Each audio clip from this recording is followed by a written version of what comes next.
বরগুনায় আশঙ্কাজনক হারে বাড়ছে কিশোর গ্যাংয়ের দুরাত্ম। জেলা শহরে তাদের প্রভাব বেশি। স্থানীয়রা বলছেন, আইন শৃঙ্খলা রক্ষাকারী বাহিনীর পাশাপাশি অভিভাবক ও সমাজের সবার সক্রিয় অংশগ্রহণের মাধ্যমে এই পরিস্থিতি মোকাবেলা সম্ভব। মোবাইলের ফুটেজে দেখা যাচ্ছে স্কুল থেকে বাড়ি ফেরার পথে এক শিক্ষার্থীকে মারধর করছে কিশোর গ্যাংয়ের সদস্যরা। এ সময় কেউ কেউ উল্লাসও করছে। এই ঘটনায় আতঙ্ক ছড়িয়ে পড়ে বরগুনার গগন মেমোরিয়াল মাধ্যমিক বিদ্যালয়ের অন্য শিক্ষার্থীদের মাঝে। শুধু এই ঘটনাই নয়, বরগুনায় প্রতিনিয়ত কিশোর গ্যাংয়ের হামলার শিকার হচ্ছেন অনেকেই। তার মোড়ে অনেক ছেলেরা দাঁড়িয়ে থাকে, বখাটে ছেলেরা, তারা আমাদের অনেকভাবে উত্ত্যক্ত। এটাই তো ছিল। তারা যদি সচেতন হতো তাহলে কিন্তু তাদের সন্তানরা এইভাবে বিপথে যেত না এবং কিশোর গ্যাংয়ের সাথে যুক্ত হতো না।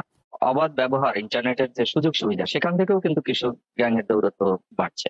পুলিশ জানিয়েছে, প্রচলিত আইন প্রয়োগের মাধ্যমে কিশোর অপরাধ দমনের চেষ্টা চলছে, যাতে বরগুনায় কোনো কিশোর গ্যাং তৈরি না হয় বা এই ধরনের কোনো সাহস কেউ না পায় এবং এই ধরনের কোনো অভয়ারণ্য তৈরি না করতে পারে। এবং এই জন্য আমরা মনে মনে বিভিন্ন স্থানে স্কুল কলেজের টাইম, স্কুল কলেজ এলাকায়, পাশাপাশি যেসব এলাকায় জনসমাগম হয় সেসব এলাকায় কোনোভাবে কিশোর গ্যাং আর উদ্ভব না হতে পারে, সেজন্য আমরা পুলিশের একাধিক টিম আমাদের সাদা পোশাকে এবং ইউনিফর্মে তারা কাজ করে।